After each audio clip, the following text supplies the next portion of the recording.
اپنی جسم کو اپنی زندگی کو خطرے میں ڈالنا، اور پھر بہت سارے لوگ یہ کہتے ہیں کہ ہمارا بھائی کا انتقال ہو گیا، ہمارے والد کا انتقال ہو گیا۔ السلام علیکم ورحمۃ اللہ وبرکاتہ۔ محترم دوستو، آج پھر ایک بار ہم آپ لوگوں کے سامنے حضرت مولانا عثمان صاحب لدھیانوی شاہی امام پنجاب کا ایک بیان پیش کرتے ہیں، جن کے بیان کا آج کا ٹاپک ہے کہ سردیوں کے موسم میں کن کن چیزوں سے بچنا چاہیے۔ آپ لوگوں سے گزارش ہے کہ شاہی امام پنجاب کا یہ بیان پورا سماعت فرمائیں۔ ٹھگی مار کے آتا ہے، بڑے شاباشی دیتے، واہ واہ کمال کر دیا، پوچھو اس سے کہاں سے لایا 10 روپے بھی۔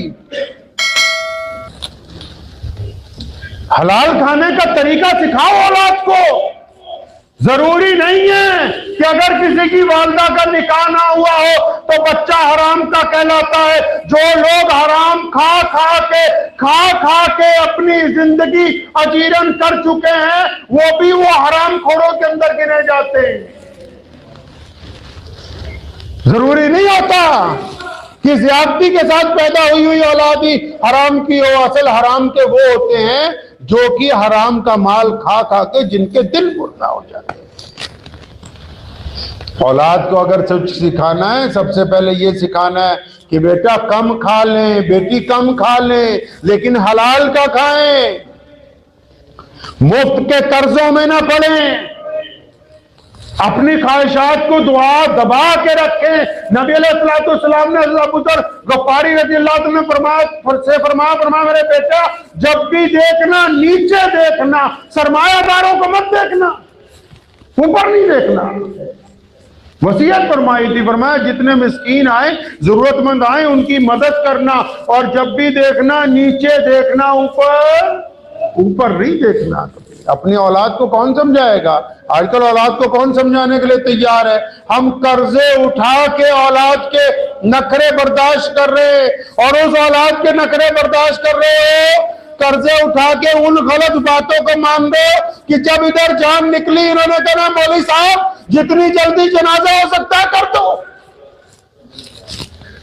جتنی جلدی جنازہ ہو سکتا ہے ابا جی کا اماں جی کا جلدی جنازہ کر دو۔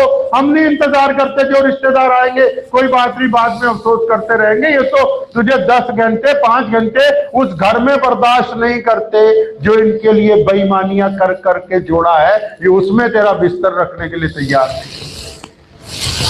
اولاد کو اگر کچھ سکھانا ہے سب سے پہلے ایمانداری سکھانی ہے۔ آپ قرآن پاک پڑھیں، وہ قرآن ہی نہیں پڑھ دے سی سیاپا تو یہی پہ گیا کہ مسلمانوں نے قرآن پڑھنا چھوڑتا۔ قرآن پڑھو، سورہ لقمان پڑھو، اللہ اس رسول صلی اللہ علیہ وسلم کا حکم پڑھو۔ اللہ نے فرمایا طے کی ہے باتیں، اولاد کے لیے وصیت کی ہے، ماں باپ کے لیے تربیت کی ہے کہ اپنی اولاد کو پالنا کیسے۔ حضرت لقمان کا آخری وقت ہے، بیٹے کو پاس بلایا، فرمایا وصیت کرتا ہوں اللہ کے علاوہ کسی اور کو معبود نہ سمجھنا، فرمایا وصیت کرتا ہوں کسی کے ساتھ بے ایمانی نہ کرنا، فرمایا اگر چھوٹا سا عمل بھی تو کرے گا اللہ اس کی جزا دیں گے، لیکن اگر چھوٹا سا گناہ بھی کرے گا تو پکڑا جائے گا۔ فرمایا اگر لوگوں سے گردنیں موڑے گا، تکبر کرے گا۔ ہم لوگ کیا اپنی اولاد کو سکھاتے ہیں؟ کانوینٹ اسکولوں کی پڑھاؤ۔ اب کانوینٹ اسکولوں میں بچوں کو پڑھاتے ہیں، جو بچہ اپنی ماں کی زبان بھول جاتا ہے نا جی، جس بچے کو اپنی ماں بولی نہیں آتی، جب وہ ماں کی زبان چھوڑ کے انگریز کی زبان بولتا ہے نا تو پھر ایٹیٹیوڈ میں بولتا ہے، دیکھ لینا کبھی جا کے۔ جن کو اچھی انگریزی بولنی آ جائے گی ان میں اکڑ آ جائے گی، کیوں؟ کیونکہ محبت تو ماں کی زبان میں سکھانی، پیار تو ماں کی زبان میں سکھانا ہے، بڑوں کا احترام تو ماں کی زبان میں سکھانا ہے۔ انہوں کا نہیں ہم تو اپنے بچوں کو ایسی جگہ پڑھائیں گے۔ ہاں بالکل ایسی جگہ پڑھاؤ تاکہ بہت بڑھیا اولڈ ہوم بنا کے تمہیں وہاں بھرتی کرا دے اور پھر تمہیں پوچھنے والا بھی کوئی نہ ہو۔ اولاد کی اگر تربیت کرنی ہے، ان کو سب سے اچھی چیز اگر آپ دے سکتے ہیں تو ان کو دیندار بنائیے۔ اگر آپ کا بچہ پروفیسر بنے، اگر آپ کی بیٹی ڈاکٹر بنے، اگر آپ کا بیٹا IAS IPS بنے، اگر وہ دیندار ہوگا تو لوگوں کا بھلا کرے گا، اگر وہ اپنے مذہب پہ چلنے والا ہوگا لوگوں سے پیار کرے گا، محبت کرے گا، ظلم کے خلاف کھڑا ہوگا۔ اور اگر آپ اس کو یہی سمجھاتے رہے کہ ہم بڑے یہ ہیں ہم وہ ہیں، اکڑ اپنے بچوں کے اندر بھرتے رہے، تو آخر آپ کے سامنے آئے گی، دوسروں کے سامنے نہیں آئے گی۔ دھوکے میں ایک صفت ہے، بے ایمانی میں بھی ایک خاصیت ہے۔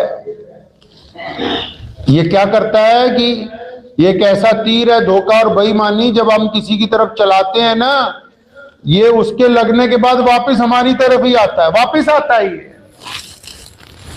جو لوگ دوسروں کی اولاد کو بگاڑنے کے چکر میں لگ جاتے ہیں، ان کی اولاد خود بگڑ جاتی ہے۔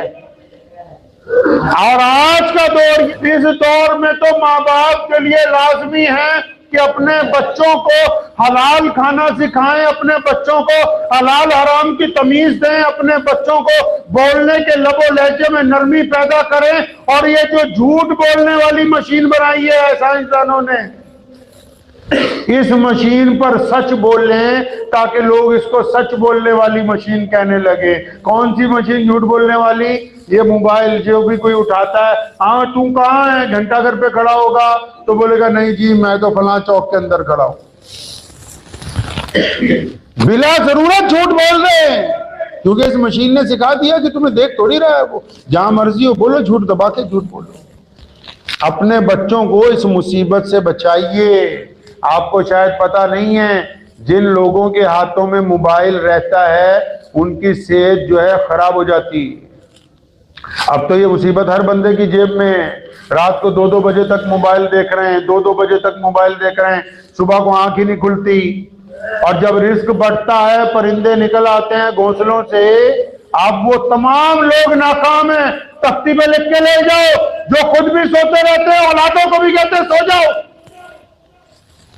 جو سورج چڑھنے کے بعد اٹھا اس کا رزق ضائع ہو گیا، اس کی ترقی ضائع ہو گئی، وہ دشمن کے نیچے لگ گیا، وہ برباد ہو گیا وہ بندہ جو سورج نکلنے کے بعد اٹھا۔ اور جس نے سورج نکلنے سے پہلے اٹھ کے اپنے رب کو راضی کر لیا، بس پھر وہ کامیاب ہے۔ جس نے اپنی اولاد کو بچا لیا وہ کامیاب ہے۔ ایک عورت ایک بزرگ کے پاس گئی، کہنے لگی میں اپنے بچوں کو نماز کی تلقین کیسے کروں؟ چولہا جل رہا تھا، قریب میں لے گئے، اس کے بچے کا ہاتھ پکڑ کے آگ میں کرنے لگے، دوڑ کے آئی، نہیں جل جائے گا میاں صاحب۔ فرمایا بس پھر ایسے ہی اس کی اولاد کی تربیت نماز کے لیے کرو کہ کیا تمہیں گوارا ہے کہ کل کو تمہاری اولاد جو ہے وہ غلط راستے کے اوپر چلی جائے؟ اس لیے یہ بات طے رکھیں، وہ سب ماں باپ جو دبا کے پیسے کما رہے ہیں اور بچوں کی طرف دیکھتے نہیں ہیں، صبح اٹھتے ہیں بچے اسکول، ہم کام پہ، شام کو آتے ہیں ابا جی اپنے موبائل پہ، اماں جی اپنے موبائل پہ۔ پہلے تو ٹی وی ہوتا تھا نا گھر پہ، پیو چاچا تایا ماما سارے ایک ٹی وی لگے ہوتے تھے، ہوں ہو گئے موبائل۔ راتی آنے گھر باپو اپنے دے، بیبے اپنے دے، منڈا اپنے دے، کڑی اپنے دے، نیانے اپنے دے۔ اس کو چھوڑ دیجئے، جب چھٹیاں ہوتی ہیں چھٹیاں تو گھومنے جانے کی بجائے ان لوگوں کے ساتھ بھی یار کبھی وقت گزارو جن کے ساتھ بچپن گزارا ہے۔ اپنے بچوں کے ساتھ بھی دوستی کر لو۔ نبی علیہ الصلوۃ والسلام کا وقت نہیں ہے، پھر کبھی آپ سے گفتگو کروں گا۔ آج نبی علیہ الصلوۃ والسلام کے اگر واقعات پڑھیں گے نا، نبی علیہ السلام نے اپنے دکھ درد کہاں بانٹے بھائی؟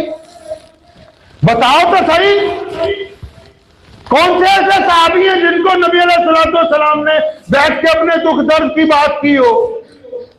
اگر نبی علیہ الصلوۃ والسلام کی زندگی دیکھنی ہے، ان کی راز کی باتیں دیکھنی ہیں، ان کے دکھ درد کی باتیں دیکھنی ہیں، تو نبی علیہ الصلوۃ والسلام اپنی بیٹی سیدنا فاطمہ الزہرا رضی اللہ عنہا، بچوں کے ساتھ دوستی کرنا نبی علیہ السلام کی سنت ہے۔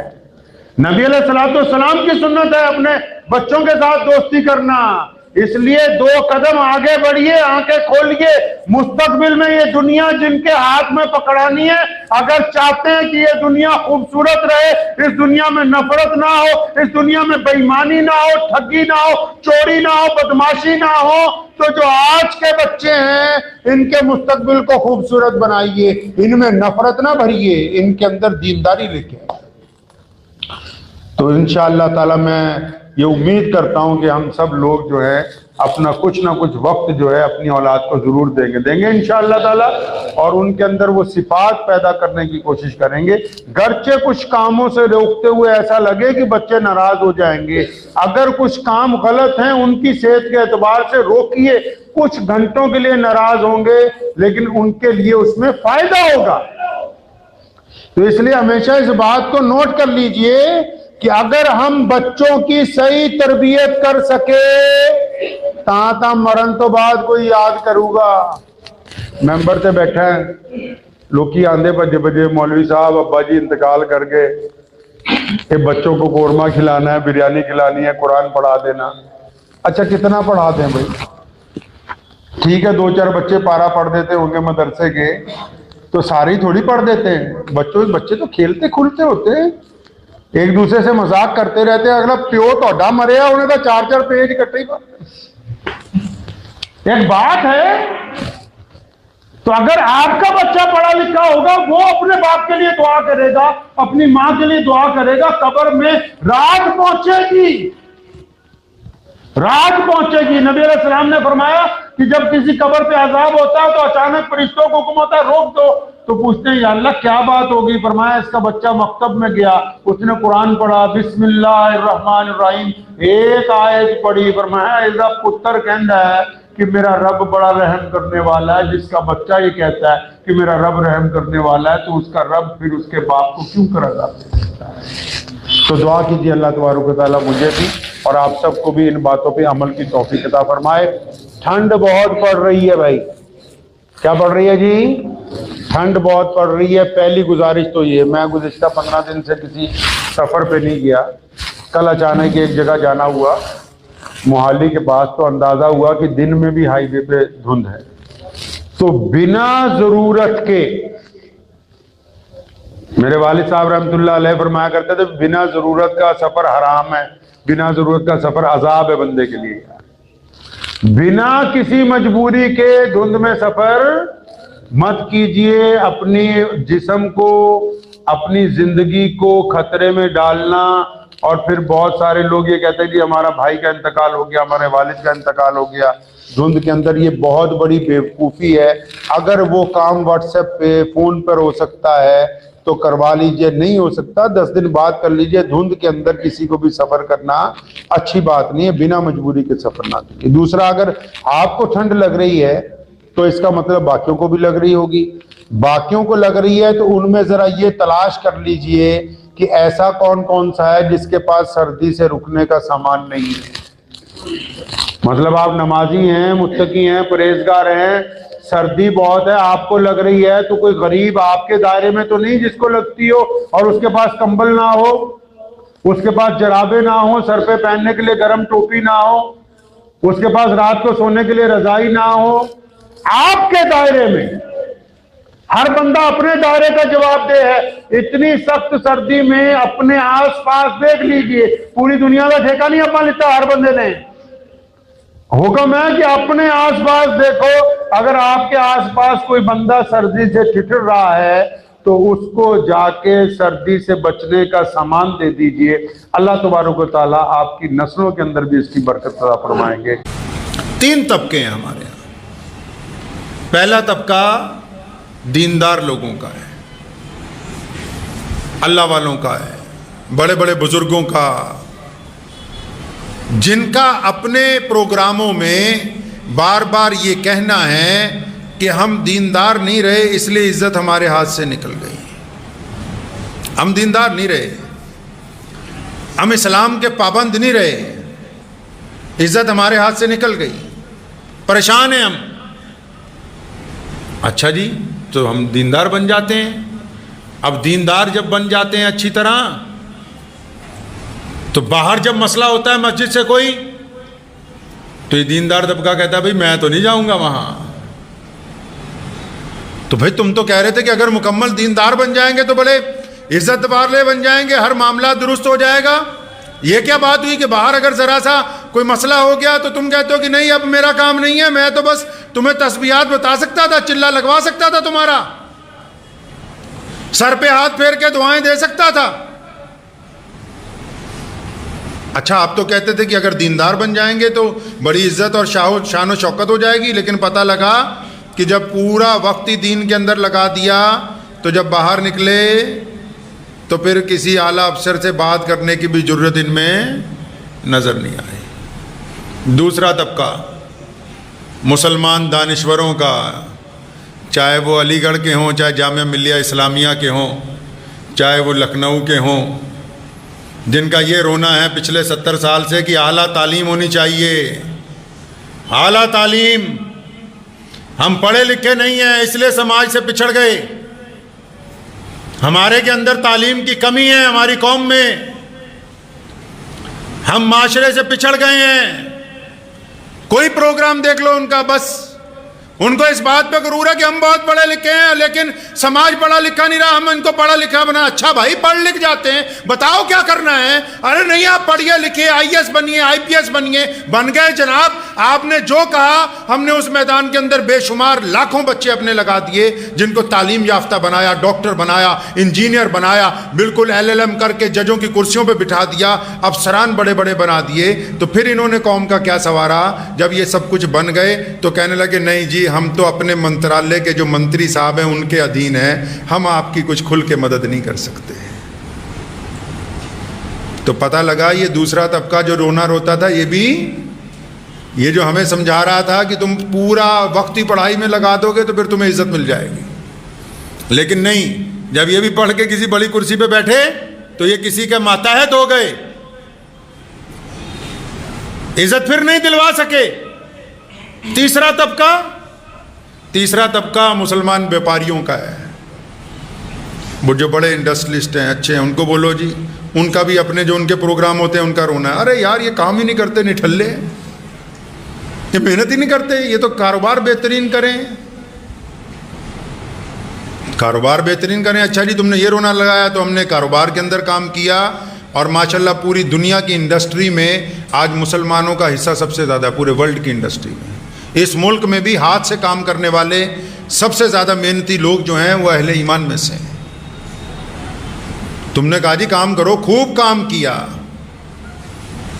بڑی بڑیاں کمپنیاں لگا دیں، ملک کی بڑی کمپنیوں میں آپ لسٹ پر نکال لیجئے کتنے ماشاءاللہ بہترین مسلمان موجود ہیں۔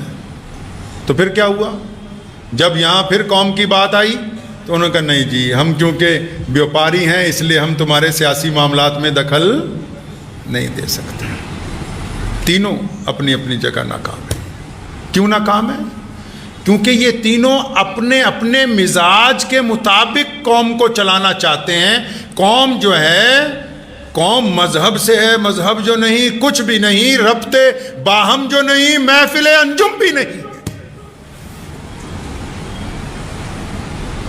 قرآن پاک نے کہا وَاعْتَصِمُوا بِحَبْلِ اللَّهِ جَمِيعًا، فرمایا اللہ کی رسی کو مضبوطی سے پکڑ لو۔ انہوں نے کہا ہاں جی پکڑ لی ہے، 5 وقت نماز پڑھنے سے ہم نے پکڑ لی ہے۔ انہوں نے کہا ہاں بالکل، ہم نے تعلیم کے ذریعے، اقرا بسمی کے ذریعے ہم نے رسی پکڑ لی ہے۔ انہوں نے کہا ہاں بالکل، ہم نے کاروبار کے ذریعے اللہ کی رسی کو پکڑ لی ہے، بس یہیں سے پکڑ لی، آگے نہیں سنا اللہ کیا چاہتے ہیں۔ اللہ نے فرمایا وَلَا تَفَرَّقُوا، کہ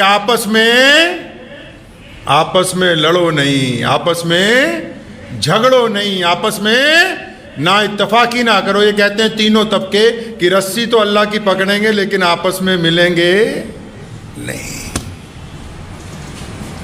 یہ ان کی بنیادی پریشانی ہے۔ ملک کی کوئی بھی حکومت ہو، میں بڑی ذمہ داری کے ساتھ کہتا ہوں، حکومت کوئی بھی ہو، جب بھی کسی قوم کے رہنما، کسی قوم کے لیڈر، کسی قوم کا قائد، کسی قوم کے ممبر پارلیمنٹ ایمانداری، دیانتداری کے ساتھ اپنا مفاد ایک طرف رکھ کے اپنے ملک اور قوم کے لیے جب اس سرکار کے بڑے کے پاس جائیں گے تو وہ بالکل ان کی بات سنے گا، لیکن یہ جانا نہیں چاہتے، یہ جانا نہیں چاہتے، یہ بس جو بات علامہ عامر عثمانی نے نہیں نا چمن کے وہ خود پرست مان لی، جنہیں خزاں راس آ گئی وہ کیوں کر یہ دعا کریں گے چمن میں فصلیں بہار آئے۔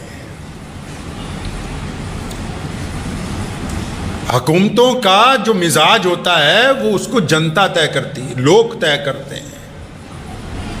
حکومتیں ہمیشہ عوام کے ساتھ چلا کرتی ہیں۔ اب جو عوامی متفق نہ ہو، جن کے قائدین ہی متفق نہ ہو، وہ کیا اپنی دکھ تکلیف بتا سکتے ہیں حکومت کو جا کے؟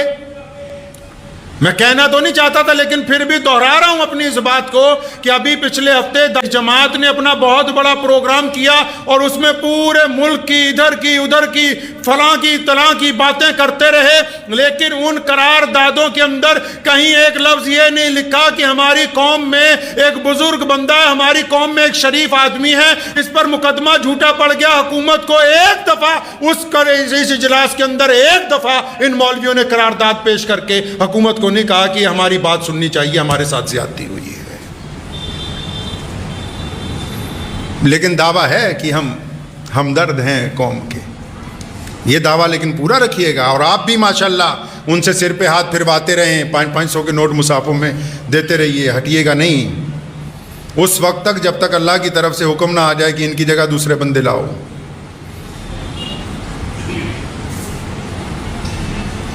قائد وہ ہوتا ہے جو اہل اقتدار کے سامنے، جو حکمرانوں کے سامنے اپنی قوم کے دکھ درد کو رکھ سکے۔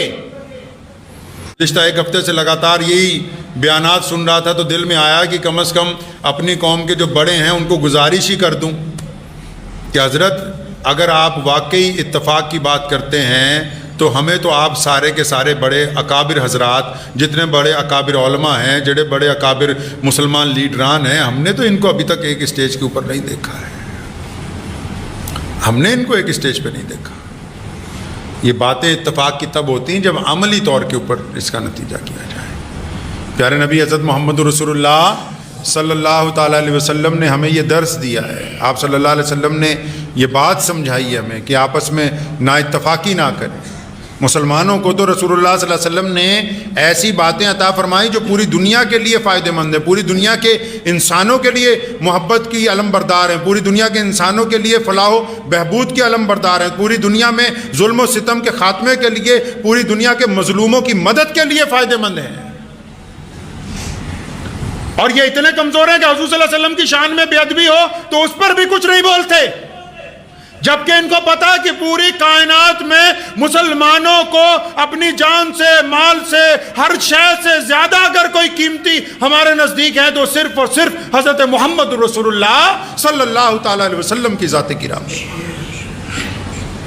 میں حکومت کو بھی بتانا چاہتا ہوں کہ یہ بولیں یا نہ بولیں، ہم آپ کو بھی بتانا چاہتے ہیں مسلمانوں کو تمام باتیں منظور ہو سکتی ہیں، پیارے نبی حضرت محمد رسول اللہ صلی اللہ علیہ وسلم کی شان میں بے ادبی منظور نہیں ہو سکتی ہے۔ نماز اچھی ہے، روزہ اچھا ہے، حج اچھا ہے، زکوٰۃ اچھی ہے۔ نماز اچھی ہے، روزہ اچھا ہے، حج اچھا ہے، زکوٰۃ اچھی ہے، مگر میں باوجود اس کے مسلمان ہو نہیں سکتا، مگر میں باوجود اس کے مسلمان ہو نہیں سکتا، نہ جب تک کٹ مروں میں کھا جائے بطحا کی حرمت پر صلی اللہ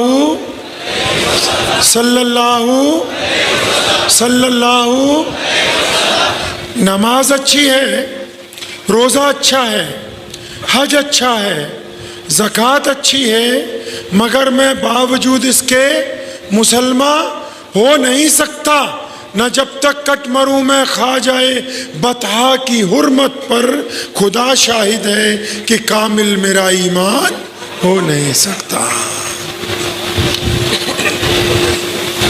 1450 سال پہلے کی بات ہے کہ مکے میں اگر کسی کے گھر پہ بیٹی پیدا ہوتی ہے تو باپ اس بیٹی کو ماں سے زبردستی چھینتا ہے اور اس کو جنگل میں لے جا کے زندہ بیٹی کو ریت میں دفن کر دیتا ہے۔ اور صرف مکے میں نہیں، مکہ مکرمہ سے 200-300 میل پہ ایک شہر ہے جس کو یشرب کہتے ہیں، اس شہر کا جو حاکم ہے اس نے ایک نرالا قانون بنایا کہ شادی کسی کی بھی ہو، دلہن پہلے بادشاہ کے پاس 10-15 دن رہے گی، پھر اس کے بعد وہ اس گھر میں جائے گی جہاں اس کی شادی ہوئی۔ اس یشرب شہر سے 500 میل اور آگے ایک علاقہ ہے جس کو کیسر و کسرا کہتے ہیں، وہاں کے بادشاہ کا اصول ہے کہ جو غریب لوگ ہیں وہ شہر میں نہیں آئیں گے، وہ جنگل میں رہیں، کھیتی کریں، پھل پیدا کریں، اور ہمارے سپاہی جائیں وہ چیزیں ان کو دے دیں۔ لیکن اگر وہ شہر میں آئیں تو ان کو قتل کر دیا جائے، کیونکہ ان کا رنگ کالا ہے اور ان کی ذات بڑی نیچی ہے، تو وہ شہر میں آنے کے قابل نہیں ہے۔ کیسر و کسرا سے اور آگے جاتے تو ایک ایسا دیش ہے جہاں پر نہ اچھی پھل ہیں، نہ سبزیاں ہیں، نہ کاروبار ہے، نہ ہیرے جواہرات ہیں۔ تو وہاں کے بادشاہ نے یہ کام سوچا کہ گاؤں پہ رات کو چھاپا مارو، جتنے عورتیں مرد ملے ان کو گرفتار کرو، گرم سکے سے ان کی گالوں پر مہر لگاؤ، پھر منڈی میں لے جا کے ان کو بیچ دو، تاکہ ان کی بیچنے سے اس کو پیسے حاصل ہوں، کیونکہ وہ انسانوں کو انسان نہیں سمجھتے۔ اس سے آگے جاتے ہیں، پھر ایک اور قوم ہے جس کو تتاری کہتے ہیں۔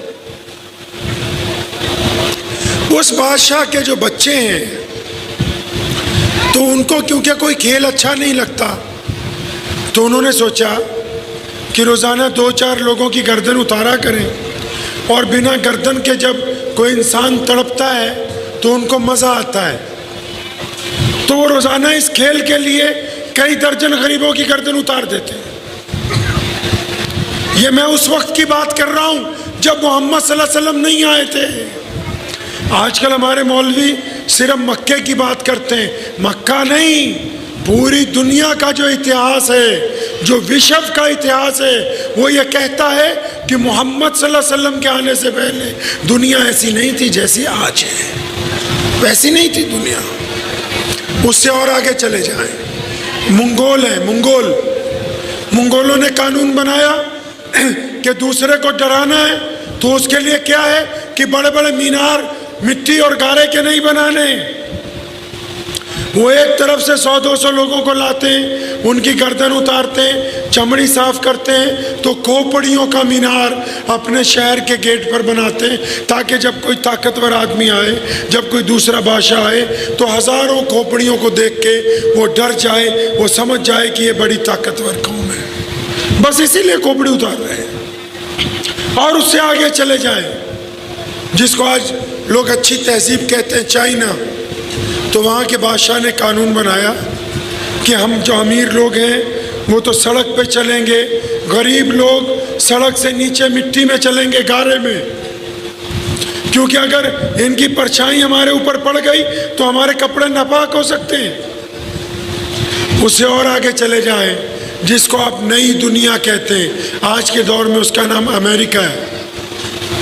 وہاں جو لوگ مزدوری کرتے ہیں، اگر ان کے پاس روٹی نہیں ہے، ان کا مالک ان کو روٹی نہیں دیتا، اور انہوں نے تھانے میں درخواست دی، عدالت میں مقدمہ کیا کہ ہمارے پاس کھانے کو کچھ نہیں اور ہمارا مالک روٹی نہیں دے رہا، تو اس وقت کی جو انصاف پسند لوگ تھے انہوں نے یہ فیصلہ کیا، کیونکہ تمہارا رنگ کالا ہے، تمہاری ذات نیچی ہے، تم تو انسانوں کی گنتی میں آتے ہی نہیں، پھر کیا ہوا اگر تمہیں روٹی نہیں ملتی، مرتے ہو تو مر جاؤ، تمہیں اس سے کچھ لینا دینا نہیں، تم اپنے سے بڑی گوری چمڑی والوں کے خلاف درخواست نہیں دے سکتے۔ یہ صورتحال ہے دنیا کی۔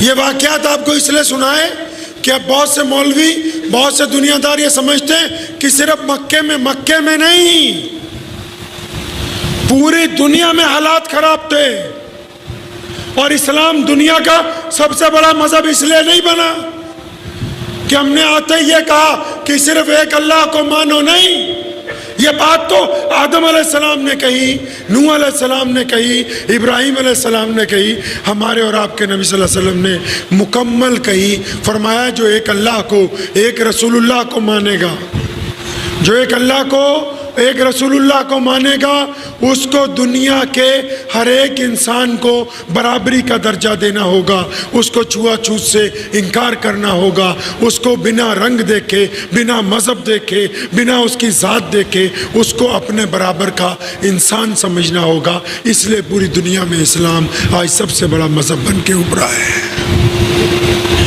یہ اسلام کی خوبی ہے کہ اسلام نے، آپ کبھی مسجد گئے؟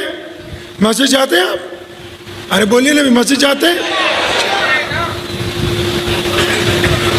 پانی اور دے دیں۔ مسجد میں مثال کے طور پہ آج میں آپ کا خاص مہمان ہوں، ہے نا جی؟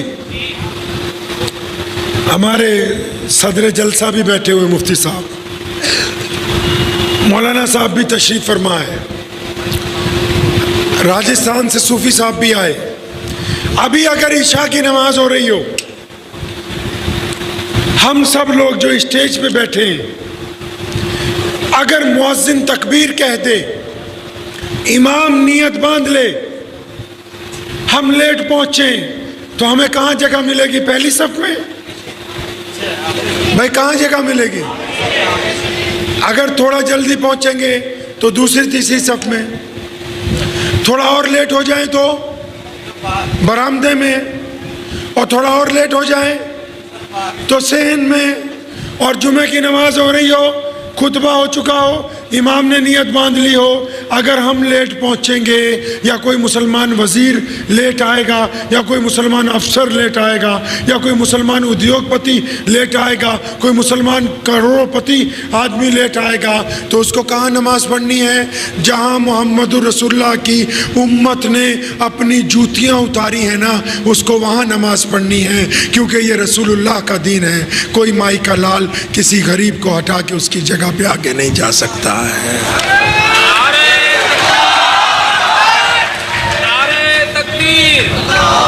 یہ اسلام کی خوبصورتی ہے۔ ہم صرف اس لیے مسلمان نہیں بنے کہ مسلمانوں کو جگہ دینے کے لیے آئے۔ رسول اللہ صلی اللہ علیہ وسلم نے جب سیدنا بلال کا ساتھ دیا، اس وقت وہ مسلمان نہیں ہوئے تھے۔ محمد الرسول اللہ نے جو سیدنا اسامہ کو سردار بنایا، انہوں نے جب ایک غریب کے اونٹوں کی قیمت اس کو دلوائی، وہ مسلمان نہیں تھا۔ اسلام کا مطلب سلامتی کا مطلب عزت سے زندگی گزارنے والے، اور عزت جن کے پاس ہوتی ہے وہ دوسروں کو عزت ہی بانٹتے ہیں، اور جن کے پاس عزت ہوتی ہے وہ ذلت نہیں بانٹ سکتے۔ اس لیے مسلمان کا مطلب ہی ہے کہ وہ عزت بانٹنے کے لیے آیا ہے، کسی کی بے عزتی کرنے کے لیے نہیں آیا ہے۔ یہ تو ہم لوگوں نے آج کل کچھ وہ تھوڑا سا فطور آ گیا دماغ میں، یہ بولا ہم پٹھان ہیں، ہم انصاری صاحب ہیں، ہم میمن صاحب ہیں، پٹیل ہیں، پٹنی صاحب ہیں، سیفی صاحب، قریشی صاحب۔ اب یہ جتنے صاحب ہیں نا، ان کو سانپ سونکھ جائے اگر ان کے پاس محمد رسول اللہ کا کلمہ نہ ہو، اگر یہ بغیر کلمے کے آتے تو ان کو یہ مقام نہیں مل سکتا تھا جو آج ملا ہوا ہے۔ اب مسئلہ یہ ہے کہ پوری دنیا میں پچھلے 1450 سال میں 1450 سال میں رسول اللہ کے آنے سے پہلے ابرہا نے ڈپلیکیٹ کعبہ بنایا، کام نہیں بنا۔ رسول اللہ کے بعد بہت سارے لوگوں نے ڈپلیکیٹ قرآن بنایا، کام نہیں بنا۔ ڈپلیکیٹ سنتیں بنائی، کام نہیں بنا۔ کئی لوگ ڈپلیکیٹ صحابی بنے، کام نہیں بنا۔ اب مسئلہ یہ ہے، پوری کائنات میں صرف رسول اللہ کے نام کے اوپر ہی کیوں ٹپڑی ہوتی ہے؟ اس کی وجہ سنو۔ کیوں؟ کیونکہ پوری دنیا کا جو اسلام مخالف طبقہ ہے اس کو یہ بات پتہ ہے کہ یہ دیوبندی بریلوی تو ہو سکتے ہیں، یہ شیعہ سنی تو ہو سکتے ہیں، یہ انصاری پٹھان تو ہو سکتے ہیں، یہ قریشی اور میمن تو ہو سکتے ہیں، لیکن پوری مسلمانوں کا جو سپریم پاور ہاؤس ہے وہ محمد الرسول اللہ کی ذات گرامی ہے۔ عظمت مصطفیٰ، وہ نبی علیہ السلام کی ذات گرامی، وہ حضور اکرم صلی اللہ علیہ وسلم کی ذات ہے کہ جب وہ نام آتا ہے تو پوری کائنات کے لوگ ایک جگہ اکٹھے ہو جاتے ہیں۔ اور رسول اللہ نے ہمیں کتنی آسانی سے دین کو سمجھایا۔ آپ کو پتا ہے جب اسلام شروع میں آیا 1450 سال پہلے، جب ہمارے نبی علیہ السلام نے یہ کہا، دو لوگوں کو خبر دی اس بات کی کہ میں اللہ کا رسول بن کے آیا ہوں، تو سب سے پہلے کون مسلمان ہوا پتا ہے؟ سب سے پہلے کون مسلمان ہوا بھائی؟ ہاں جی، سب سے پہلے ہم سب کی ماں امی خدیجۃ الکبریٰ رضی اللہ تعالیٰ عنہ، ان کے بعد رسول اللہ کے دوست کون؟ صدیق اکبر رضی اللہ تعالیٰ عنہ، غلاموں میں سیدنا بلال، عمار بن یاسر، سیدنا سمیہ، سیدنا یاسر رضی اللہ تعالیٰ عنہ، سیدنا عثمان غنی، سیدنا مولا علی کرم اللہ وجہ، سیدنا امیر حمزہ رضی اللہ تعالیٰ عنہ۔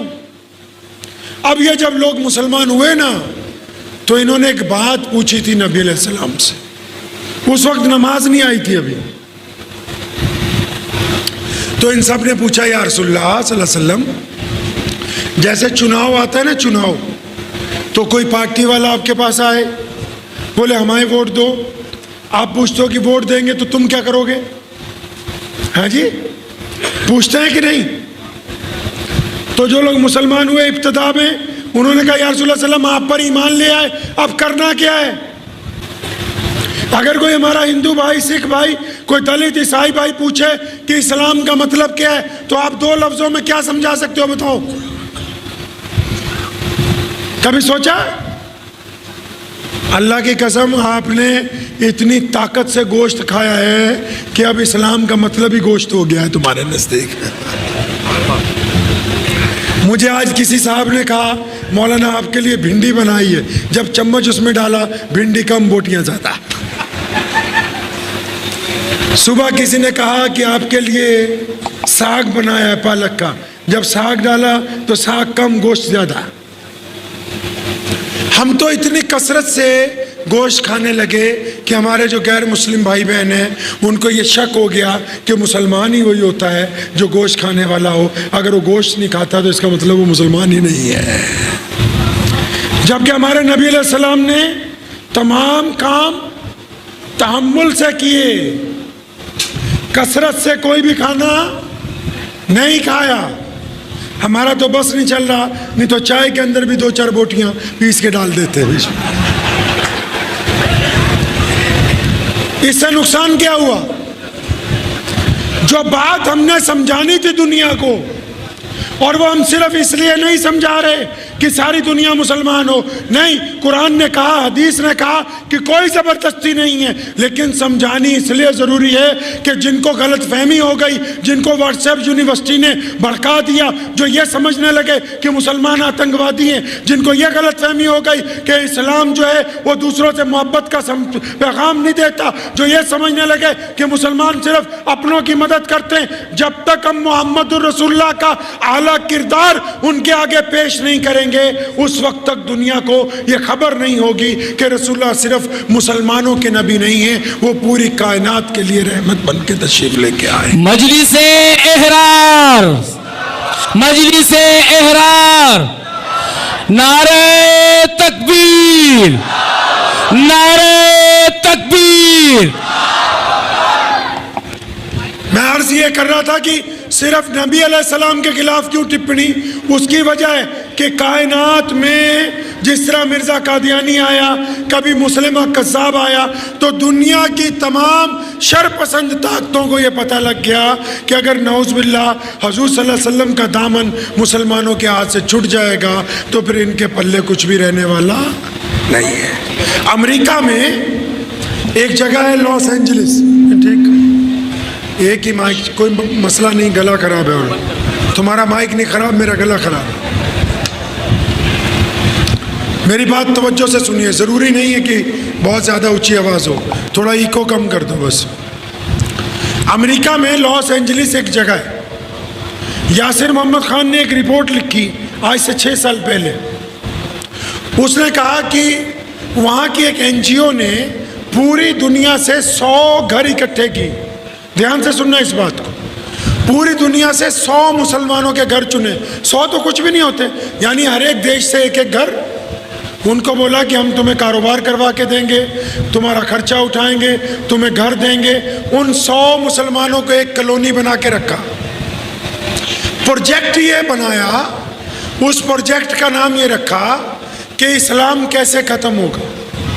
مطلب ان 100 گھروں کو، ان کے بچوں کو، ان کی عورتوں کو، ان کے مردوں کو یہ سمجھانا ہے کہ تم مسلمان تو رہو نماز تو پڑھو، تمہاری شکل صورت مسلمان جیسی نہ ہو، تمہارا کام مسلمان جیسا نہ ہو، تمہارا کریکٹر مسلمان جیسا نہ ہو۔ اب 5-6 سال ان پہ محنت کی۔ اب ظاہر سی بات ہے کہ مسلمان بسائے تھے تو ایک مسجد بھی بنانی پڑی، جس کو امریکہ میں کمیونٹی سینٹر بولتے ہیں۔ تو اس کمیونٹی سینٹر میں اس پروجیکٹ کا جو مینیجر تھا، تو اس نے سوچا اتنے سال ہو گئے ان کو انگریز بناتے بناتے، تو ایک ٹیسٹ لیتے ہیں ان کا۔ تو اس نے ایک پروگرام آرگنائز کیا انہی لوگوں میں سے کسی بچے کی شادی کا۔ اب جب شادی تھی تو وہ بھی وہاں بیٹھ گیا، ڈی جے وی جے بھی لگ گئے۔ تو جب شادی کا وقت تھا تو اچانک اذان ہوئی۔ تو اذان جب ہوئی تو وہ ایک طرف بیٹھا ہوا تھا انگریز۔ تو چنانچہ یہ آپ کو لیٹسٹ قصہ اس لیے سنا رہا ہوں کہ آپ کو اب بھی پتہ لگے کہ ایمان کیا ہوتا ہے۔ تو وہ جب اذان شروع ہوئی تو ایک مسلمانوں کی بیٹی جس کی عمر 17-18 سال تھی، جس نے کپڑے بھی پینٹ شرٹ پہنی، تو وہ اچانک ایک ٹیبل پہ بیٹھی ہوئی تھی، تو اچانک اٹھ کے دوڑنے لگی۔ اب یہ انگریز کہتا ہے کہ میری توجہ اس پر چلی گئی، تو کہنے لگا میں بھی اٹھا، میں نے دیکھا بھی اس کو ایسی کیا ایمرجنسی ہے کہ پروگرام سے اٹھ کے کسی ایک طرف جا رہی ہے۔ تو کہنے لگا میں اس کے پیچھے گیا، تو ڈائننگ ہال میں گئی جہاں کھانا کھاتے ہیں۔ تو مؤذن اذان دے رہا ہے، اللہ اکبر اللہ اکبر، اذان دے رہا ہے تو لڑکی تیز تیز چل رہی ہے۔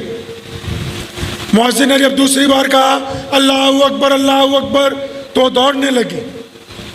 مؤذن نے کہا اشہدو ان لا الہ الا اللہ، وہ اتنی دیر میں ڈائننگ ٹیبل پہ پہنچ گئی۔ وہ انگریز پیچھے پیچھے اس کو دیکھنے آ رہا ہے۔ اس دور میں اس نے ڈائننگ ٹیبل سے ایک پلیٹ اٹھائی بڑی سی جس میں کھانا کھاتے ہیں، اور اس کو اپنے سر پہ رکھ کے نا الٹی کر کے ایک طرف دیوار کے ساتھ لگ کے کھڑی ہو گئی۔ وہ بڑی حیرانی سے اس کو دیکھتا رہا 5 منٹ، اذان بھی ختم ہو گئی۔ اس نے جا کے اس کو پوچھا بیٹا یہ آپ کیا حرکت کر رہے ہو؟ یہ ایک پلیٹ اپنے سر پر رکھی ہے۔ تو اس بچی کی آنکھوں میں آنسو تھے۔ اس نے اس کو کہا، وہ اسے جانتی تھی کہ یہ ہماری کالونی کا مینیجر ہے، تو اس نے اس کو کہا سر وہ بات یہ ہے نا، آج جب گھر سے شادی کے لیے چلے تو سب نے روپٹے لے لیے تھے، جب میں بھی چلی تو میں روپٹا لانا بھول گئی۔ جب مؤذن نے اذان دینی شروع کی تو میرے دل میں خیال آیا کہ رسول اللہ کا نام آنے سے پہلے میں اپنے سر کو ڈھانپ لوں کہ اس نام کی بھی ادبی نہ ہو جائے کہیں پر۔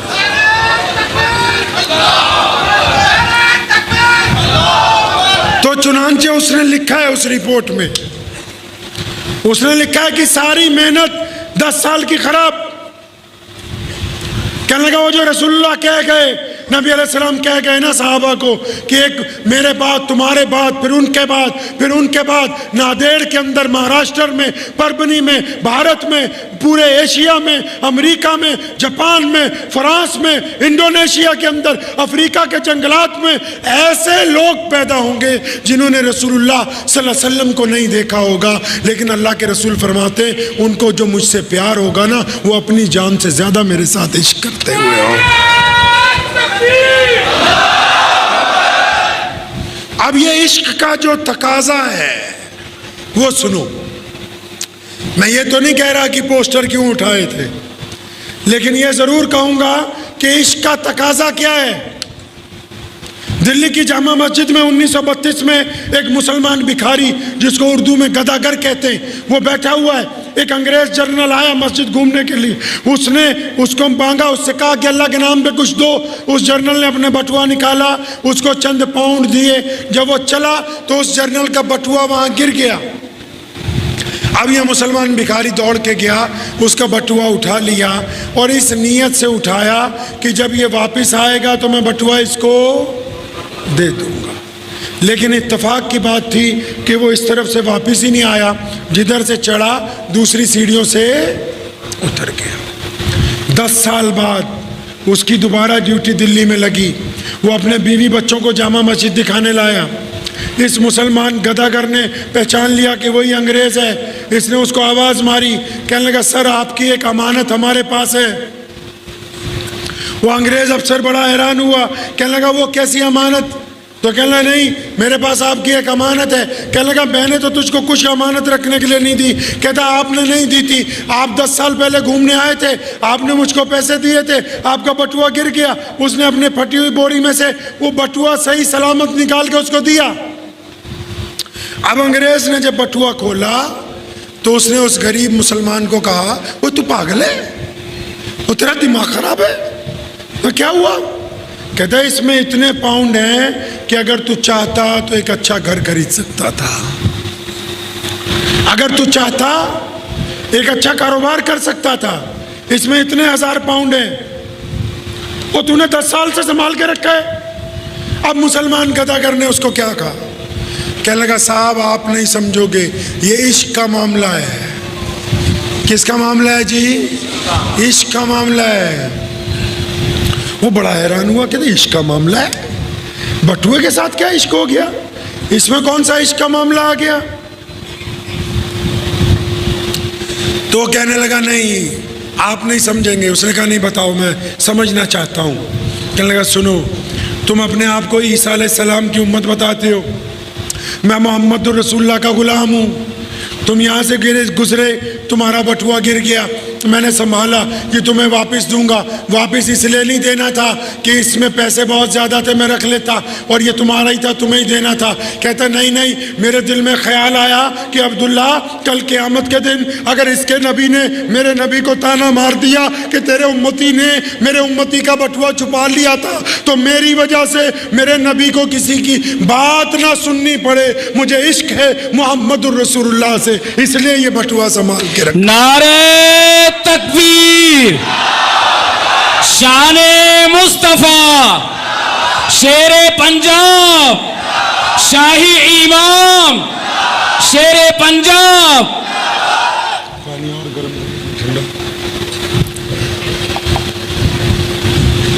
تو عشق تو آج بھی ہو سکتا ہے.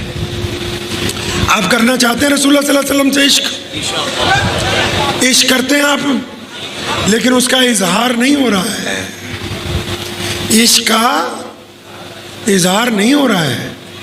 اگر ڈی پی لگانے سے جنت میں چلے جاتے ہے جی, تو سب کروڑ پتی 20 موبائل خرید لے, ڈی پی لگا کے بلا آرام کرو. اگر ڈی پی لگا کے ہی جنت میں جانا ہے پھر تو آسان کام تھا. عشق کس کو کہتے ہیں؟ کہ وہ ادا بندے کو پسند ہو, کہ وہ جس کا محبوب ہو, جس کا عاشق ہو, وہ اپنے محبوب کی ارادہ پر چلتا ہو. تو آپ بھی عشق کا اظہار کریں گے انشاءاللہ. جب کسی کی بیٹی سامنے سے گزرے, کسی کی بیٹی, نبی علیہ السلام مسجد میں بیٹھے, محمد صلی اللہ علیہ وسلم مسجد میں بیٹھے, ایک بیٹی بڑی دور سے آ رہی, صحابہ نے گرفتار کی, اس نے حملہ کر دیا تھا. رسول اللہ نے دور سے دیکھا, وہ حاتم طائی کی بیٹی کو پکڑ کے لا رہے ہیں. آپ صلی اللہ علیہ وسلم نے ایک صحابی کو بولا کہ میری یہ چادر لے جاؤ. کس کی چادر؟ محمد الرسول اللہ کی. کس کی بھائی؟ رسول اللہ کی شان پتہ ہے آپ کو کیا ہے؟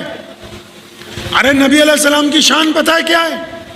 جب معراج پر جانا تھا, کہاں جانا تھا؟ جب معراج پہ جانا تھا, جبریل آئے نبی علیہ السلام کو لینے کے لیے, تو انہوں نے اللہ تعالیٰ کو کہا یا اللہ تیرا محبوب جو ہے وہ آرام کر رہا ہے, آپ کہیں تو میں ہاتھ لگا کے اٹھاؤں.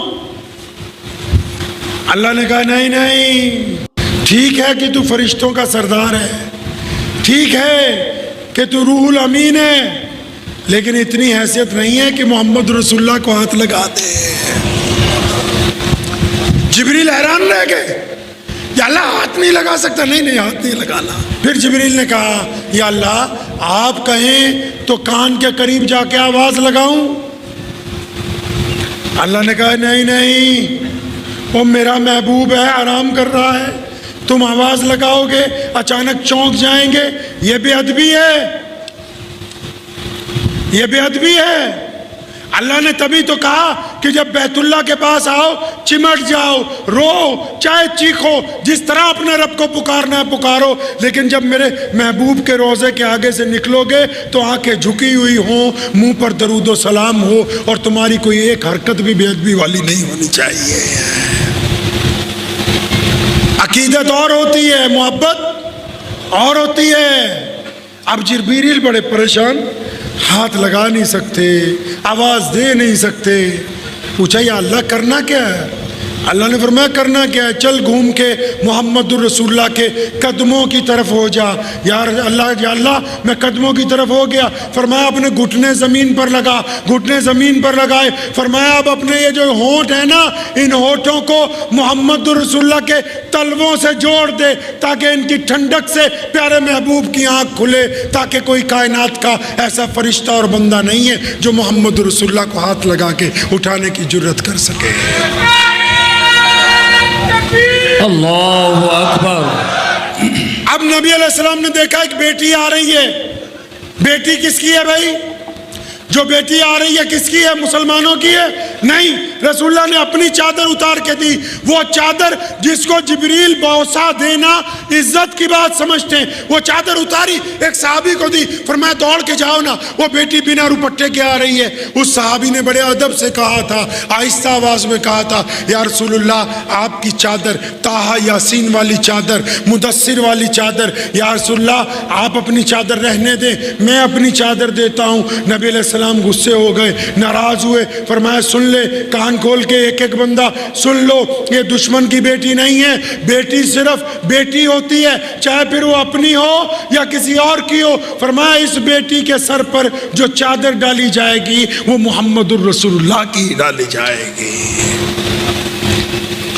تو اب عشق کیسے ادا ہوگا جی؟ سامنے سے کوئی بیٹی جا رہی ہو، اب بیٹی کسی کی ہو، کسی کی، مسلمان کی ہو، ہندو بھائی کی ہو، سکھ کی ہو، کوئی دلت بھائی ہو، کوئی جینی ہو، کوئی بودھی ہو، کوئی ہو سامنے، اگر کسی کی بیٹی سامنے سے گزری اور کسی عاشق رسول نے اس کو 2 بار آنکھیں بھر کے دیکھا تو رسول اللہ کے حکم سے بغاوت کر رہا ہے۔ عشق یہ ہے کہ اگر غیر کی بیٹی گزرے تو رسول اللہ کے غلاموں کی آنکھیں جھک جانی چاہیے۔ اس طرح عشق ادا ہوتا ہے۔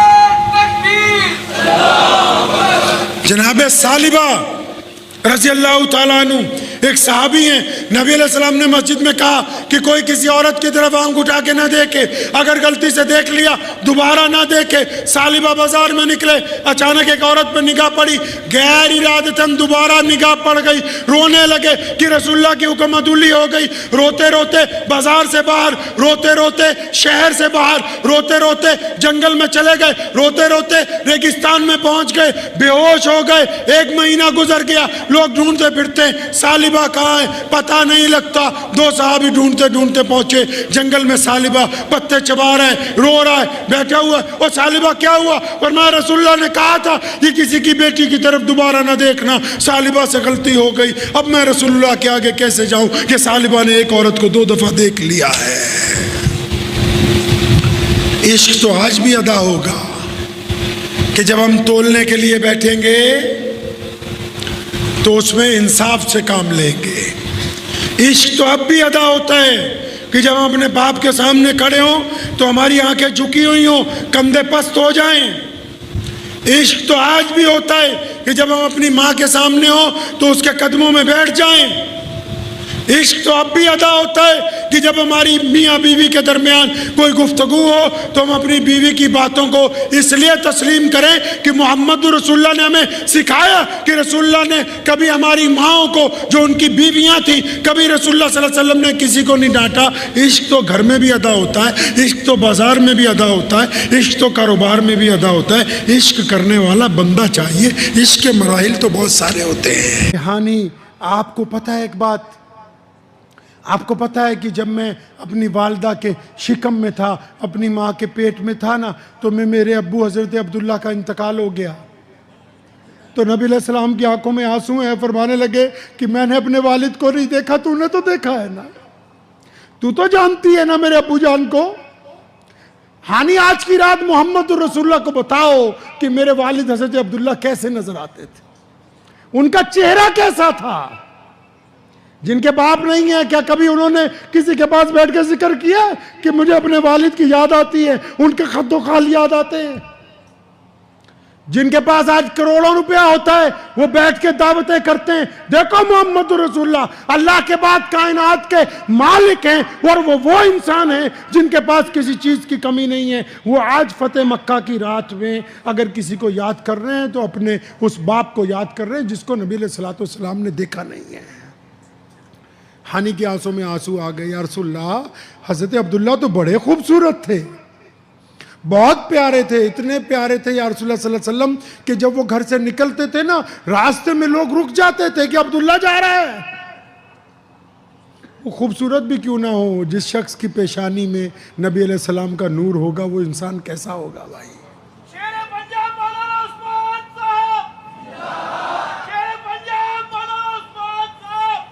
اب ام ہانی نے نبی علیہ السلام کو حضرت عبداللہ کی جب صفات بتائی، فرمایا جب چلتے تھے تو ایسا لگتا تھا کوئی شہزادہ قدم اٹھا رہا ہے۔ تو نبی علیہ السلام نے جب اپنے والد کی باتیں سنی نا اشک بار ہوئے، پھر کہنے لگے ہانی تو ایک بات اور تجھے پتا ہے نا، میں 5-6 سال کا تھا بمشکل، اور وہ ابوا پہاڑی پر میری اماں مجھے چھوڑ کے چلی گئی تھی، میں نے اپنی والدہ کو بہت اچھی طرح نہیں دیکھا، تو سیدہ کے ساتھ رہی ہے، ان کی خدمت میں رہی، تو کچھ بتا نا آج پھر سیدہ آمنہ کے بارے میں، میری ماں کا ذکر کرنا۔ آج فتح مکہ کے موقع پہ میں چاہتا ہوں کہ تم مجھ سے میری ماں کا ذکر کرو، میرے والد کا ذکر کرو۔ ام ہانی کہتی کہ میں نے سیدہ آمنہ کی جب صفات بیان کی، نبی علیہ السلام نے کہا کہ اچھا تو کچھ اپنے دادا کے بارے میں بتا نا۔ یہ سمجھایا دنیا کے لوگوں کو نبی علیہ السلام نے کہ کسی بھی مقام پر جب پہنچ جاؤ تو پھر جا کے ڈینگے مت ہانکنا، اس وقت ان لوگوں کو یاد کرنا جو اس وقت تمہارے ساتھ تھے جب دنیا میں تمہارے ساتھ کوئی دوسرا تھا نہیں۔ یہ نبی علیہ الصلوۃ والسلام کا کردار ہے، یہ محمد الرسول اللہ ہے۔ آپ صلی اللہ علیہ وسلم جب آخری حج کے لیے چلے تھے نا، مدینہ سے مکے کی طرف جب آخری حج کے لیے چلے تھے، پوچھ لینا اپنے مولویوں سے کبھی، تو جب ابوا پہاڑ کے قریب سے 1,24,000 کا لشکر چل رہا تھا کئی میل پر، اچانک رسول اللہ نے اپنے اونٹ کی مہار موڑی، لوگ حیران ہیں نبی علیہ السلام کہاں چلے گئے؟ ابو بکر پیچھے گئے دوڑ کے، تو دیکھا ایک قبر کے سرانے نبی علیہ السلام بیٹھے ہوئے ہیں، اور آپ صلی اللہ علیہ وسلم نے اپنے گھٹنے اٹھا کے سر مبارک اس میں رکھا ہے اور قبر پہ بھی ہاتھ پھیرا، اور نبی علیہ السلام روتے جاتے ہیں۔ کس کو یاد کرتے ہیں؟ اماں میں 6 سال کا تھا تو چلی گئی مجھے چھوڑ کے۔ نبی علیہ السلام نے جب ابو بکر صدیق نے جا کے پوچھا تھا نا یا رسول اللہ آج آگے جانا ہے کیا، آج مکے تک سفر ہوگا؟ وہ فرمایا نہیں آج کہیں نہیں جانا، آج کی رات محمد رسول اللہ کا بستر امی آمنہ کی قبر کے ساتھ لگایا جائے گا، آج محمد رسول اللہ اپنی والدہ کے ساتھ آرام کریں گے یہاں پر۔ یہ دین ہے، یہ جو ہم چلا رہے نا ٹرینڈ کہ 2-4 چیزیں کہ بس ایک دوسرے پر فتوے لگاؤ اور پھر خوش ہو جاؤ کہ ہم نے فلاں کا پجامہ اونچا کروا دیا اور فلاں کی مونچھیں کم کروا دیں، یہ فروعی مسائل ہیں، ضروری ہیں، لیکن دین کے مزاج کو سمجھنا۔ رسول اللہ نے صرف 2 باتیں کہیں دنیا کو، صرف 2 باتیں۔ یہ آشتی میں پوچھو ہم سب کو، ہمارا خون نکال کے دیکھو، کیا اس میں کسی کا ڈی این اے محمد رسول اللہ صلی اللہ علیہ وسلم سے ملتا ہے؟ تو نہیں ملتا۔ کائنات میں 200 ارب لوگ ایسے ہیں جو اس وقت رسول اللہ کے دین پر ہیں، اور سب کو اپنی جان سے زیادہ رسول اللہ عزیز ہے۔ کیوں؟ کیونکہ رسول اللہ نے ہمیں صرف عبادت کرنا نہیں سکھایا، رسول اللہ نے 2 ہی باتیں ہمیں پہلے سکھائی۔ کیا باتیں 2 سکھائیں پتہ ہے آپ کو؟ کیا 2 باتیں سکھائیں؟ وہ 2 باتیں یہ تھیں کہ نبی علیہ السلام نے صحابہ سے کہا کہ ایک اللہ اور اس کے رسول کی اطاعت کرو، مطلب ایک رب کو مانو، ایک رسول کو مان لو۔ صحابہ نے کہا یا رسول اللہ ہم نے ایک رب کو بھی مانا، ایک رسول کو بھی مانا، اب کیا کریں؟ فرمایا بس جس نے رب اور رسول کو مان لیا وہ دنیا کے تمام لوگوں کو برابری کا درجہ دے گا، وہ چھوا چھوت نہیں کرے گا، وہ برادری کے نام پر نفرت نہیں کرے گا، وہ مذہب کو بنیاد بنا کے نفرت نہیں کرے گا۔ وہ دنیا میں لوگ ایک دوسرے کو بتانے جاتے تھے سفر کر کے، کبھی تاریخ اٹھا کے پڑھو، لوگ جو مکے آتے تھے نا اپنے گاؤں میں جا کے پنچایت لگاتے تھے، اور حیرت کی بات پتہ کیا بتاتے تھے؟ آدم علیہ السلام نے کہا اللہ ایک ہے، آدم سے نوح تک سب نے کہا اللہ ایک ہے، نوح سے ابراہیم خلیل اللہ تک سب نے کہا اللہ ایک ہے، لیکن رسول اللہ نے اس بات کو پورا کیا، فرمایا جس کا اللہ ایک ہے، جس کا رسول ایک ہے، وہ انسانوں سے نفرت نہیں کرے گا۔ لوگ پنچایت بلا کے لوگوں کو بتاتے تھے رے بھائی ایک ایسا نبی آ گیا جو یہ کہتا ہے کہ کالے اور گورے ایک صف میں کھڑے ہوں گے، ایک ایسا نبی آ گیا جو کہتا ہے کہ بیٹی اچھوت نہیں ہے، بیٹی تمہاری عزت ہے، جو کہتا ہے کہ فاطمہ میرے جگر کا ٹکڑا ہے، ایک ایسا نبی آ گیا جو کہتا ہے کہ غریب کو سود کے اوپر پیسے دینے حرام ہے، ایک ایسا نبی آ گیا جو کہتا ہے کہ اگر کالے کا بیٹا حافظ قرآن بن جائے تو پھر وہ رسول اللہ کے ممبر پہ کھڑا ہو کے لوگوں کے ساتھ بات کر سکتا ہے، ایک ایسا دین آ گیا۔ لوگ جا کے حیرت سے بتاتے تھے اور لوگ بھی حیرت سے پوچھتے اچھا کوئی ایسا دین بھی ہے؟ تو لوگ کہتے تھے ہاں ایک ایسا دین ہے جس کے ماننے والے دوسرے مذہب کے لوگوں سے زبردستی نہیں کر سکتے، تبھی تو آج عرب کی دھرتی پہ جتنی مسجدیں ہیں اس سے کمتر گرجے ہیں، اس کے علاوہ مندر بنے ہوئے ہیں، گردوارے بنے ہوئے ہیں، کیونکہ محمد رسول اللہ نے یہ کہہ دیا تھا کہ جو تمہاری رعیت میں رہیں گے، جو تمہارے ماتحت اگر رہنا چاہیں گے تو تم ان کے ساتھ زبردستی نہیں کرو گے۔ دنیا حیران رہ گئی تھی۔ آپ کیا سوچ رہے ہیں ہم صرف اس لیے مسلمان ہو گئے کہ لوگوں نے آ کے کہا کہ اللہ اور اس کے رسول کو مان لو؟ نہیں، جب رسول اللہ نے بلال کے ساتھ ایک تھالی میں کھانا کھایا نا، جب سیدنا اسامہ جیسے غلام کو سرداری دے کر گھوڑے پہ آگے بٹھایا تو پوری دنیا کے لوگوں کو محسوس ہوا کہ کوئی ہے کہ جس نے یہ کہہ دیا ہے کہ آج کے بعد تمام لوگ جو ہیں وہ برابری کا درجہ رکھتے ہیں۔ یہ نبی علیہ السلام کا دین ہے، ہم دین کو اس نہج پر نہیں سمجھ رہے۔ ہم سب لوگ یہاں بیٹھے ہوئے ہیں، اللہ تعالیٰ سے نماز لے کے دی ہے نبی علیہ السلام نے، اللہ سے نماز لے کے دی ہے، تو آپ کو اندازہ ہے کہ آپ نماز کیوں پڑھتے ہیں؟ کچھ اندازہ ہے؟ اگر صرف آئی لو محمد کا پوسٹر اٹھانے سے مسئلہ حل ہو جاتا تو پھر ہم ساری دنیا میں نماز کیوں پڑھتے؟ پوسٹر ہی لگا دیتے بس۔ اگر صرف چند نعرے لگانے سے مسئلہ حل ہونے والا ہے تو پھر ہم سب شام نعرے لگا دیا کریں مسئلہ حل ہو جائے، اس سے تو مسئلہ حل ہونے والا نہیں ہے۔ عشق کس کو کہتے ہیں؟ عشق کی ادائیں کیا ہے؟ ارے عشق آج کی بھی تو اگر ابو بکر صدیق رضی نے عشق کیا، آپ بھی تو عشق کر سکتے ہیں بھائی، کر سکتے ہیں نہیں؟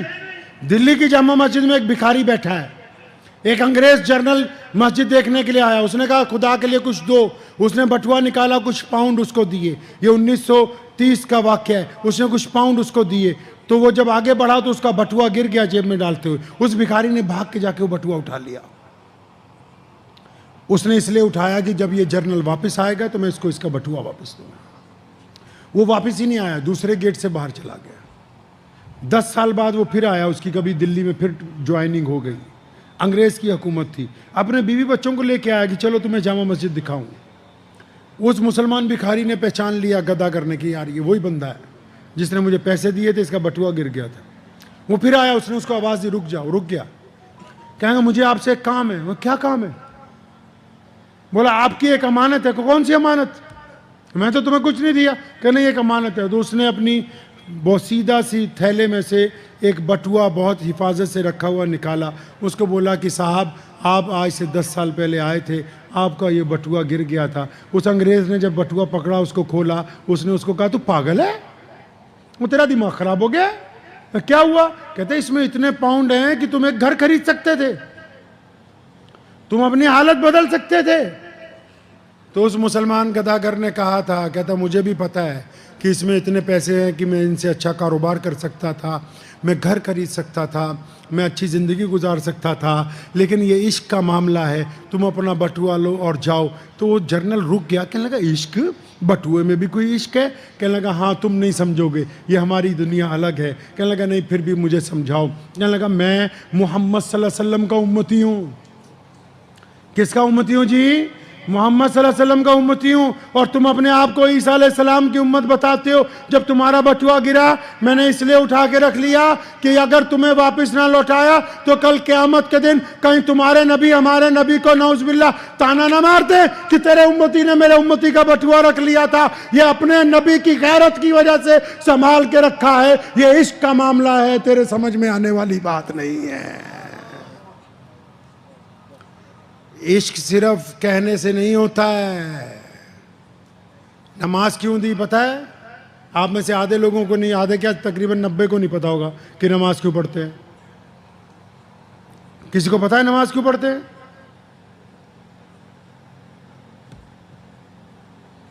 تو کچھ لوگ بولیں گے اللہ کا حکم ہے، کچھ بولیں گے رسول اللہ کی آنکھوں کی ٹھنڈک ہے. لیکن قرآن میں ایسا نہیں لکھا. قرآن نے کہا کہ نماز اس لیے فرض کر دی گئی تاکہ تم گندی باتیں کرنی چھوڑ دو، اچھی باتیں کرنے لگو. اب اس مسئلے کو ذرا آسانی سے سمجھ لیجئے. آپ نماز پڑھتے ہیں، اپنے والد کو گالی دے کے گھر سے آتے ہیں تو آپ کی نماز نہیں ہے. آپ نماز پڑھتے ہیں، آپ اپنی امی کے ساتھ بدتمیزی کرتے ہیں، وہ نماز نہیں ہے. آپ نماز پڑھتے ہیں، اپنی بیوی سے روز جھگڑا کرتے ہیں، وہ نماز نہیں ہے. حضرت اس میں ایک لطیفہ یاد آ گیا حذیفہ بھائی. تو میں نے ایک دن کہا کہ بھئی نماز پڑھتے ہو، بیویوں سے نہ لڑا کرو. تو ایک میرے دوست ہیں ڈاکٹر پرویز صاحب، تو انہوں نے ان کی بیوی بہت خوش ہوئی، یعنی سن لے مولوی صاحب نے کہا کہ میرے سے لڑنا نہیں تو نہیں. تو انہوں نے یہ بات مجھے بتائی آ کے لدھیانہ میں. اب میں دہرادون میں تقریر کر رہا تھا، ایسی لائیو چل رہی تھی. تو میں نے کہا جی میرے ڈاکٹر صاحب دوست ہیں ایسے ایسے، انہوں نے بتایا. تو وہ بھی میاں بیوی رات کو لائیو سن رہے تھے. تو اس نے فون بند کیا پہلے کہ تو ادھر آ، تو نے میرا نام مولوی کو کیسے بتا دیا.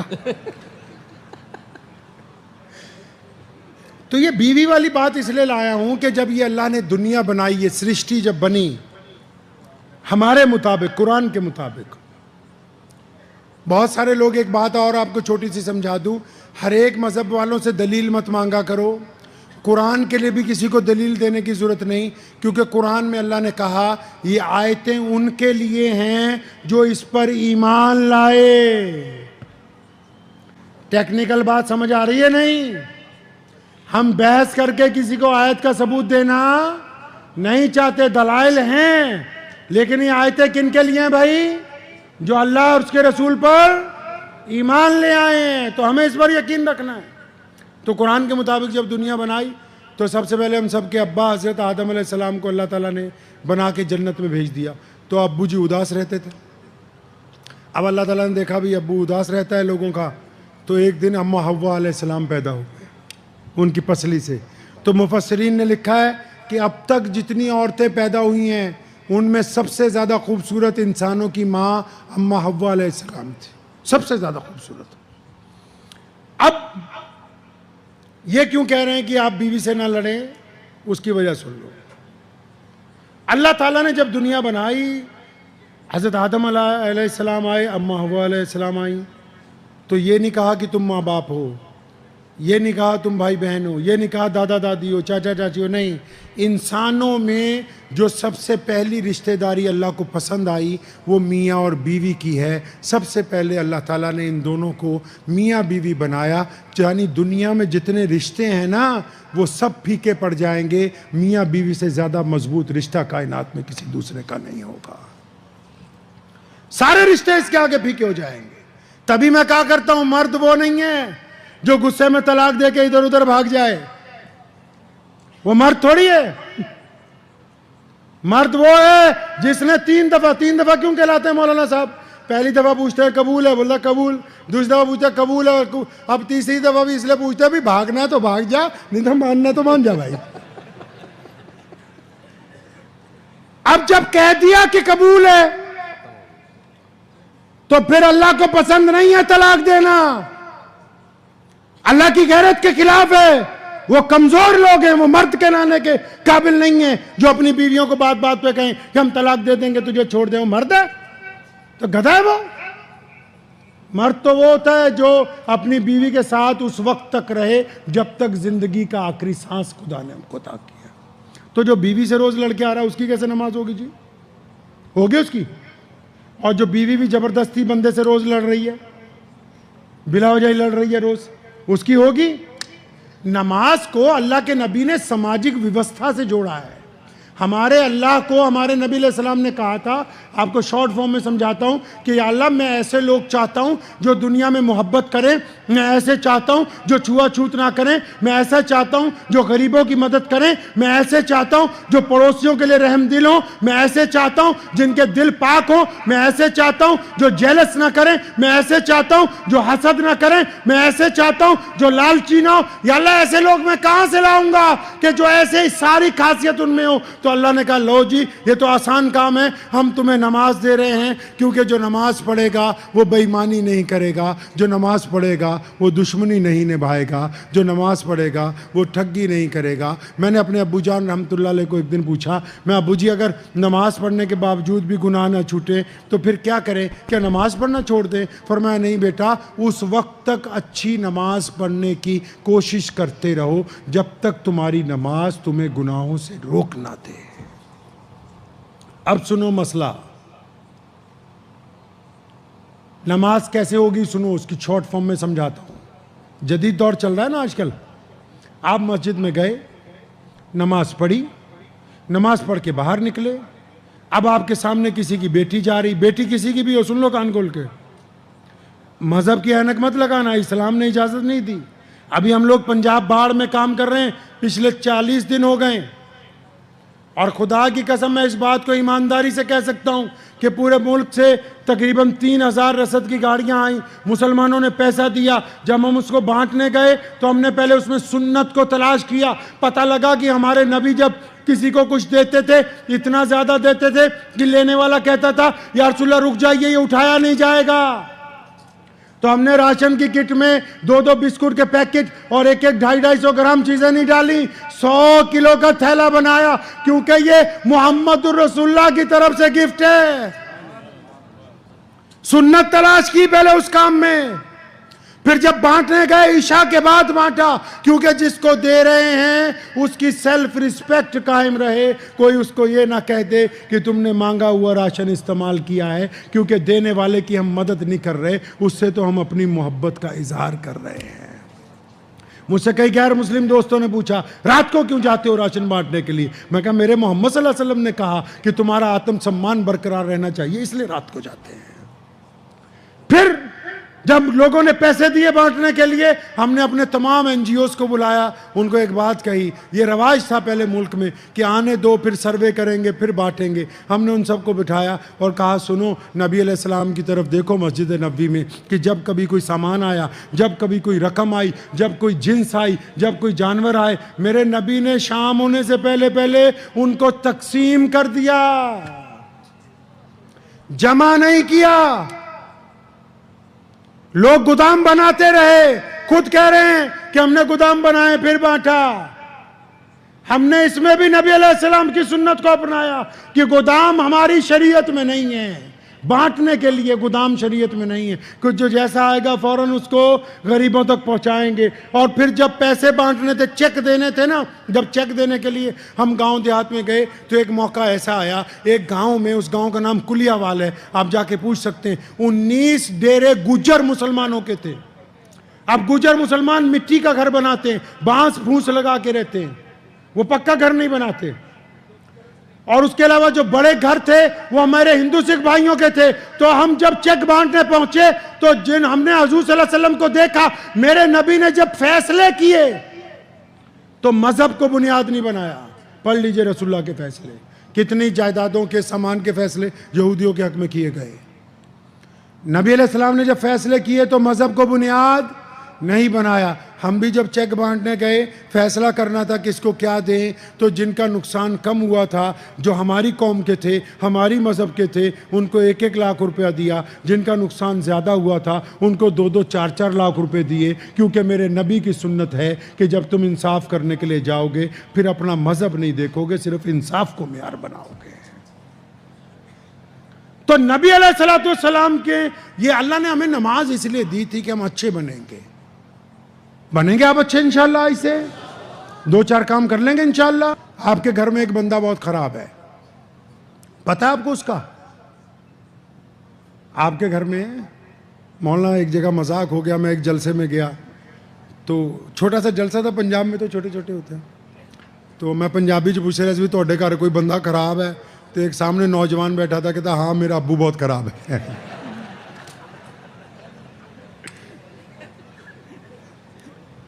تو اسی طرح ایک جگہ اور گیا، میں نے کہا بھائی گھر سے تربیت شروع کرنی ہے، پہلے گھر والوں کو ہم صحیح کریں گے. تو آگے ایک نوجوان پھر بیٹھا ہوا تھا، راجپورے میں، ہمارے یہاں راجپورہ ایک شہر ہے، وہاں کی بات ہے. آگے ایک نوجوان بیٹھا ہوا تھا، بڑے اچھے کپڑے پہنے تھے. تو وہ مجھے کہنے لگا، میں کہا ہاں بھائی تو گھر سے شروع کرے گا تو کس کو پہلے گھر میں صحیح کریں گے؟ کہتا مولانا میں اپنی بیوی کو پہلے صحیح کروں گا. اب میں نے سوچا کہ یہ خود بھی مرے گا، ہمیں بھی تو گھر میں ایک بندہ خراب ہے، کون جی؟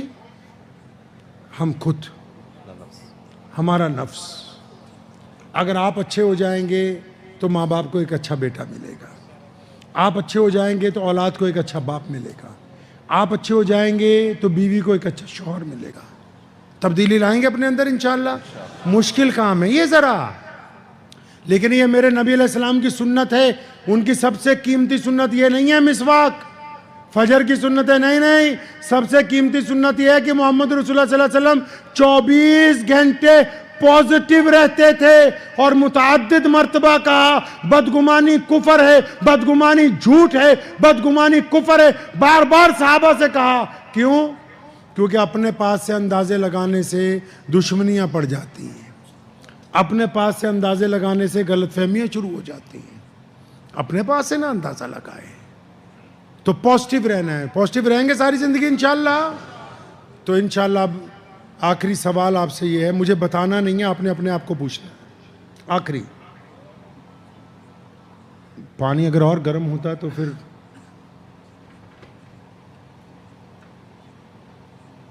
یہ تو حذیفہ بھائی کی دعا سے گلا چل پڑا، بس اللہ ہی جانتا. گرم پانی اتنا پیا وہ گلا بھی بولے کہ گرم پی پی کے سدھارے گا. سبحان اللہ. ایک سوال ہے آپ سب سے، جتنے بھی مسلمان، ہندو، سکھ بھائی جتنے بھی، چلو آپ سے زیادہ اس لیے کرتا ہوں، آپ کو دین بڑا پڑھایا ہے یہاں لوگوں نے. آپ اپنے آپ کو اچھا انسان سمجھتے ہیں نا سب؟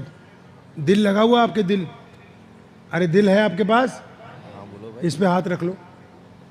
اسی سے پوچھنا ہے نا، کیونکہ یہی ایک چیز ہے جو دھوکہ نہیں دیتا. بندہ غلط بھی کرتا ہے تو اندر سے بولتا رہتا ہے کہ تو بے ایمانی کر رہا ہے، بندہ صحیح. اطمینان سے اپنے دل پہ ہاتھ رکھ کے یہ مجھے بتائیے، وہ لوگ آپ میں جو بچے ہیں یا بوڑھے ہیں یا جوان ہیں جو آج بہت اچھی حالت میں بیٹھے ہوئے ہیں ہمارے ساتھ، آپ کو اپنی زندگی میں کبھی کوئی ایسی شام آئی ہے آپ کے گھر پہ کہ آپ گھر پہنچے ہوں اور آپ نے جا کے دوڑ کے اپنے ابو جان کو گلے لگایا ہو اور کہا ہو کہ ابو یار مجھے تجھ سے بڑی محبت ہے؟ کوئی وقت آپ کے پاس آیا ہو ایسا کہ آپ نے کہا ہو کہ ابو میں آپ سے بہت سی باتیں کروں گا آج؟ یا چھوڑو، اگر والد چلے گئے دنیا سے، کبھی وقت آیا کہ آپ کسی شام سب یار دوستوں کو چھوڑ گئے ہوں اور آپ کا دل چاہو کہ یار میں اس بندے کے پاس جانا ہے جس نے اپنی ہڈیاں گلا کے مجھے اس قابل بنایا کہ آج میں اچھا کاروباری ہوں، اور پھر آپ اپنے باپ کی قبر پہ گئے ہوں اور اکیلے بیٹھ کے کچھ باتیں اپنے والد سے کی ہوں؟ کبھی ایسا وقت آیا آپ کی زندگی میں؟ اپنے دل سے پوچھے نا کہ کبھی کسی شام آپ نے اپنی والدہ کے پاس بیٹھ گئے ہوں، آپ اپنی بیوی کے پاس نہ گئے ہوں اس رات، اور اماں کو کہا ہو اماں ابو نہیں ہے، ہم دونوں بہت سی باتیں کریں گے آج، میں آپ کی خدمت کے لیے ہوں، تو میں آپ کا نوکر ہوں. اللہ نے قرآن میں کہا نا کندھے جھکا کے ماں باپ کے آگے جایا کرو، کہا نا اللہ نے قرآن میں. کبھی ماں کے ساتھ آپ نے وقت گزارا ہے؟ آپ کہہ رہے ہیں نا کہ آپ اچھے لوگ ہیں. اچھا کبھی آپ کو پتا ہو کہ میرا فلاں دوست نوکری پیشہ ہے، روز آپ کے ساتھ شام کو چائے بھی پیتا ہے، گپے بھی مارتا ہے، اور آپ کو دکھ میں ہو، درد میں ہو، آپ سارے کام چھوڑ کے اس کے پاس گئے ہو، یار میں تیرے ساتھ ہوں، تو گھبراتا کیوں ہے؟ کبھی آپ نے اس کو چھاتی سے لگایا ہو کہ میں تیرے ساتھ ہوں؟ کبھی آپ کی زندگی میں ایسا وقت آیا ہے؟ اس کو بھی چھوڑو، کبھی آپ نے کسی غریب کا ہاتھ پکڑا ہو سڑک پہ اور کہا ہو چل یار آج تو ہم اچھے ہوٹل میں کھانا کھلائیں گے، اپنے ساتھ بٹھا کے کھلائیں گے؟ کبھی ایسا وقت آیا آپ کی زندگی میں؟